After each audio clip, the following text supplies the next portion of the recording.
reduce the risk of injury and overall can increase your well-being in your physical lifestyle. So whether dynamic stretching or static stretching is better than the other one, it depends on your preference. So personally, if I'm on a time crunch and I'm going to perform any physical activity, I will do dynamic stretching so I can incorporate warm-up movement as well as stretch the muscles before the workout. And if I have a lot of time, I'll do static stretching. So if I'm going to be in the weight room having a back workout, then I'll do some static stretches, get my muscles accustomed to the range of motion. So my little shortcut or cheat sheet for stretching is to know the function of the muscle and do the opposite of what its function is. So who here can tell me what the function of the tricep is?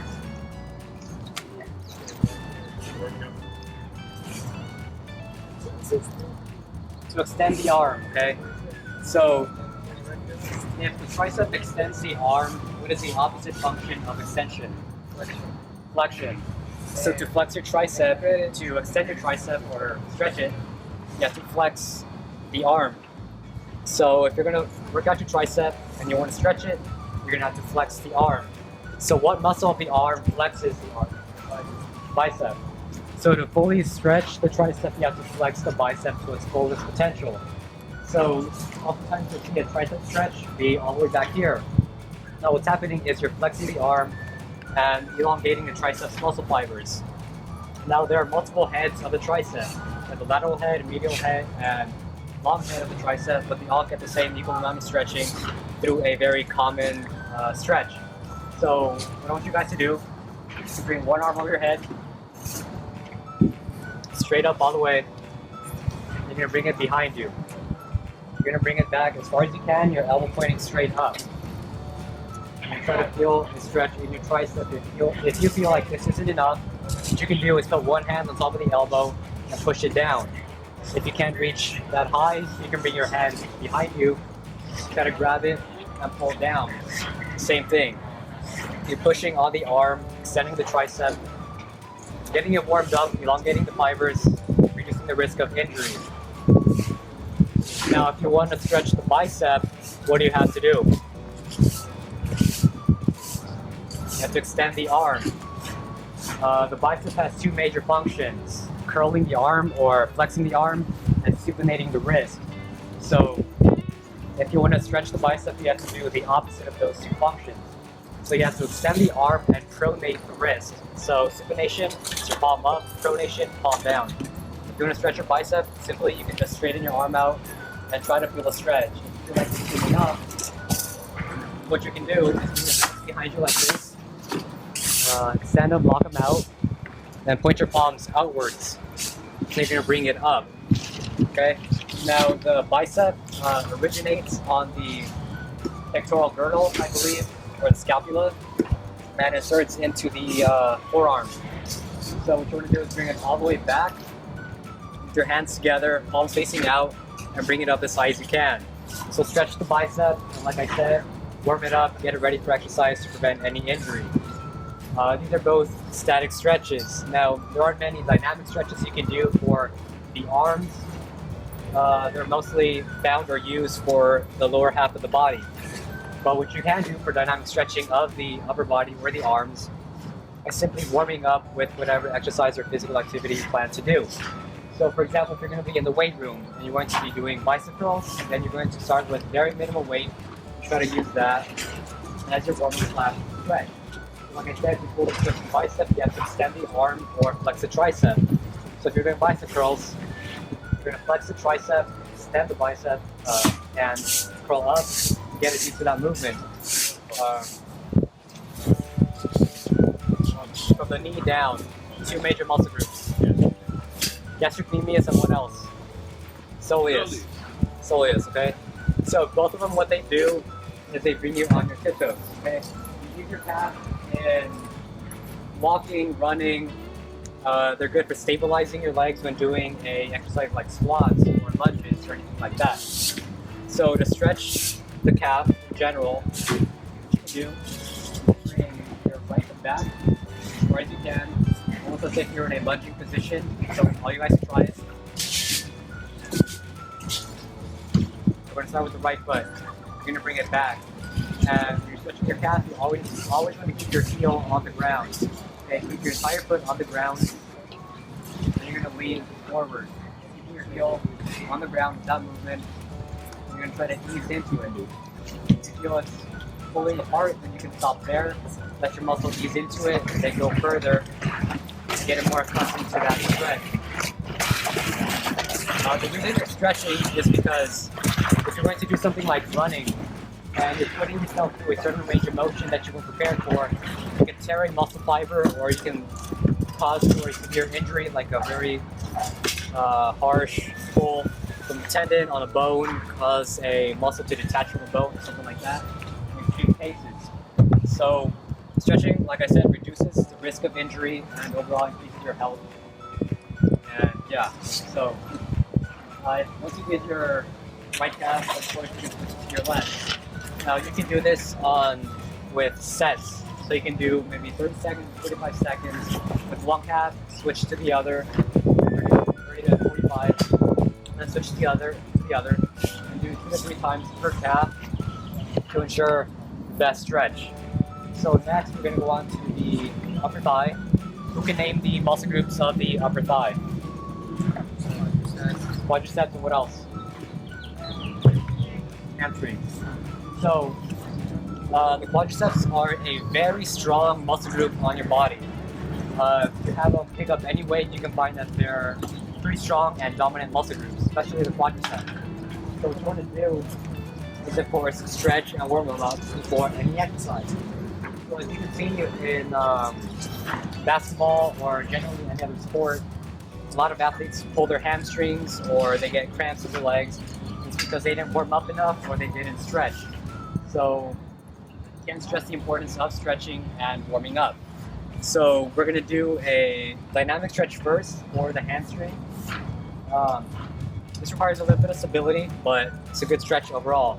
So it's kind of like the one I showed you earlier, the Frankenstein stretches, where you're going to have one leg leaning up, and if you want to, you can try to touch your toe with your hand and ensure a good stretch. So I want you guys to try this, okay? You're going to stand on your left foot and use your right foot and try to extend it all the way. You always want to keep your foot straight or as straight as possible. If you find it to be uncomfortable, you can bend your knee a little bit. It just depends on your range of motion. So, yeah. So you're going to swing one foot up as high as you can. Actually try, And if you want, you can try to bring your left hand and try to touch the top of your right foot. And keep your foot off the ground the entire time. Keep it one constant motion. Try to feel the stretch and imagine the muscles that are working when doing the stretch. So you're going to try to do about 15 to 20 toe touches, and then you're going to switch legs. Okay? Since you're doing it one side at a time, it's a unilateral movement. So you can go legs. You can do static stretches. So I prefer doing dynamic stretches first and then static stretches depending on what I'm doing that day or how I'm feeling. So with dynamic stretches, you get more blood into the muscle than with a static stretch, generally. So for a static stretch for the hamstring is one that all of you should know. Is just trying to touch your toes. Simplest hamstring stretch there is, and it's very efficient and effective. Now the hamstring has 3 muscle groups, and anybody name those muscles,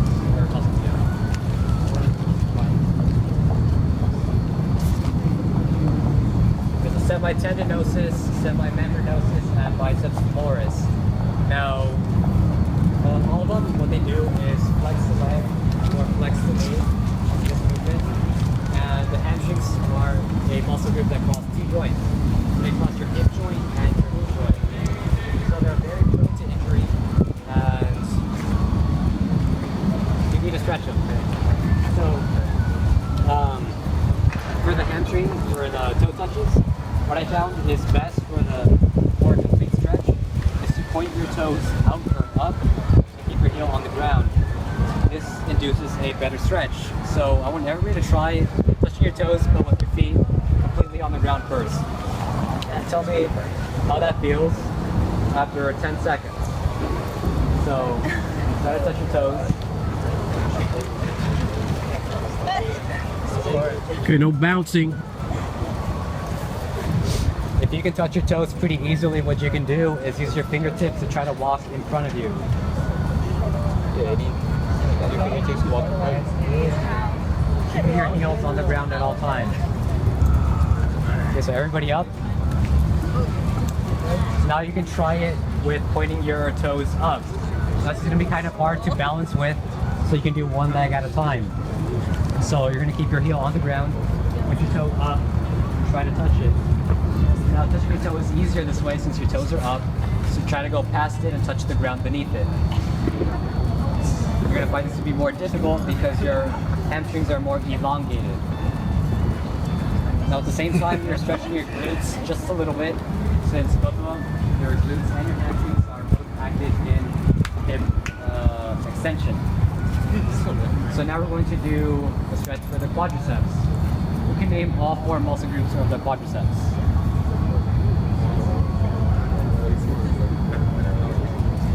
Okay, they're the vastus lateralis, vastus intermedialis, vastus medialis, and then the rectus femoris, which is a bit superficial to the vastus intermedialis, but all of them do the same thing. Now, some of the quadricep muscles cross 2 joints as well. So, if you try to extend your leg forward and you put your hand on your hip, you can feel a muscle group tightening, and that muscle group merges into your quadriceps. So your quads aid in knee extension and hip flexion with this movement. So what we're going to do is a simple quadricep stretch where you grab your leg and you bring it back. Now if you have more balance like I do, you're going to grab onto something or you're going to try to balance yourself. So everybody stand on one foot, grab your leg, and bring it back as far as you can. Try to touch your heel to your butt or higher. Now, once you do this for about 30 seconds, what you can do is bring your knee back, keeping your torso upright. The reason you can keep your torso upright is because if you lean forward, you're defeating the purpose of this stretch. So keep your torso upright and bring your knee back as far as you can. You're going to start off pointing it towards the ground and try to ease into it, pointing behind you. So what this does is stretch the entire quadricep muscle group and your hip flexors. Now with any sport that involves running or jumping, anything of that nature, your hip flexors are very important and are generally neglected in stretching. So once you do that on one leg, of course you're going to switch to the other, do that for about 30 seconds or more, and then switch and go back and forth 2 to 3 times per leg. Now the majority of all sports include running or anything with your legs. Of course, legs are a very important thing to stretch. So now that we finished stretching the legs, we can do a stretch for the glutes. So this is going to stretch the adductors of your legs and the abductors of the leg and your glutes. So you're going to bring the leg laterally to the side as far as you can. And you're going to swing it to the other side. We're going to do this back and forth. It's a very common stretch in basketball because of their constant movement side to side. Did you ever do this stretch in basketball? So, if you have trouble bouncing, like I said, it's easier if you hold on to something, like hands on a wall, or you can put your hands on the shoulders of the person in front of you for balance. You can do that. Okay. Time crunch. So, a very important joint is the shoulder joint. That's very, very prone to injury because oftentimes there is a large muscle imbalance in that muscle or area. So the deltoid has 3 heads: the anterior head, lateral head, and posterior head. Many people, or a lot of weightlifters and football players and people of that sort, they do a lot of bench pressing and overhead pressing, and it works their anterior deltoid a lot. Oftentimes they neglect their posterior deltoid, and leads to muscle imbalance, which leads to people being hunched over and leading to an injury if they ever try another exercise that involves the posterior deltoid. So we're going to do a dynamic stretch. If you've had PE before, you know the arm circle stretch where you have both arms out. And you're just going to go all the way back and swing them forward, I guess. I want you guys to try this, space out if you don't have enough space. And who knows what this movement is called?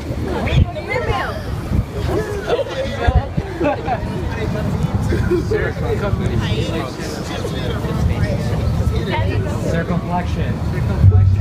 Circum comes from circle, meaning going in a circle. So once you do maybe 20 circles to the front, you can do 20 to the back. Ensure a proper warm-up and get a good stretch in the muscle. After you do that, you can superset, meaning do this and then another stretch immediately after. So after doing arm circles, you can do these. We go side to side. Okay? When you do this, you're stretching your chest and your back muscles to a certain extent. Okay? So when doing this, you're stretching your chest because your chest has the function of the chest is to bring the collarbone in front of the body or across it. So chest turns into the humerus of the arm. So you're going to do this to flex it, and then this to extend it to stretch it. Now the back has one major movement, which is to pull. So your back pulls in this direction, or this direction, or this direction. So when you're doing this, you're getting a general stretch in the back. So with this, you get pretty much everything being stretched. Your pushing movements, or your pushing muscles, the chest and the shoulders, and your pulling movements, or pulling muscles with the back and the anterior deltoid, or posterior deltoid. So that's pretty much it for dynamic stretches of the shoulder and upper body, I guess. One last stretch, very easy one, where you just bring one arm across the body and you stretch the posterior deltoid. Okay. You're going to put your arm on your elbow or your hand if you want. You're going to push it away from you. You want to make sure that you get a good stretch in this joint because, like I said, it's very susceptible to injury if you don't have blood in it, to have the muscles working at their full potential, and getting your muscles accustomed to a range of motion. You don't want to strain yourself in a certain exercise and dislocate your arm in extreme cases, or detach a muscle from its insertion, or sometimes its origin. Stretch or warm up is the core. Now your core is comprised of what muscle groups? Core. What's the abdominals? Abdominals and what else? Weights and what else? What else? Okay, the core is often associated with the abdominals and the obliques, but what's often forgotten is the trunk or the lumbar. It's the lower back. So you want to have them both working fluidly together. So if you have your abdominals as very strong and you'll tend to have a more hunched over position since your abs are pulling on your torso and your lumbar muscles aren't pulling you back to maintain you erect. So you need to maintain a proper balance. But right now we're going to do a stretch for the entire core. So this one's very easy. It's just this movement. Okay, you're stretching your obliques, internal and external, and you're stretching your transverse abdominis and rectus abdominis. Okay, your transverse abdominis and rectus abdominis run in different planes. They're muscle fibers, so they run through different ranges of motion. So doing this allows you to stretch everything. Now with this stretch, you want to keep your hips locked in place. If you move your hips, you're defeating the purpose of the stretch. You're just moving your torso around. So you want to keep your hips locked in place and just move your upper body. Okay? So you're going to do this as many times as you want, or as many times as you need to have a good warmed up core. There's other stretches you can do, such as lying down on the ground in push-up position, and being in push-up position and having your hips on the ground. So stretch the abdominals by pulling up this way, I guess, arching up, stretch them, and get them accustomed to a range of motion. So if you're a runner or an athlete, many times, so if you run, you're going to notice you do this a lot. And sometimes you get cramps in your abs or your obliques because you didn't warm up enough, or you got air in that muscle group, which is basically just a cramp. So the reason of doing this range of motion or stretching is so you prevent injury doing this when running or doing any abdominal focused exercise.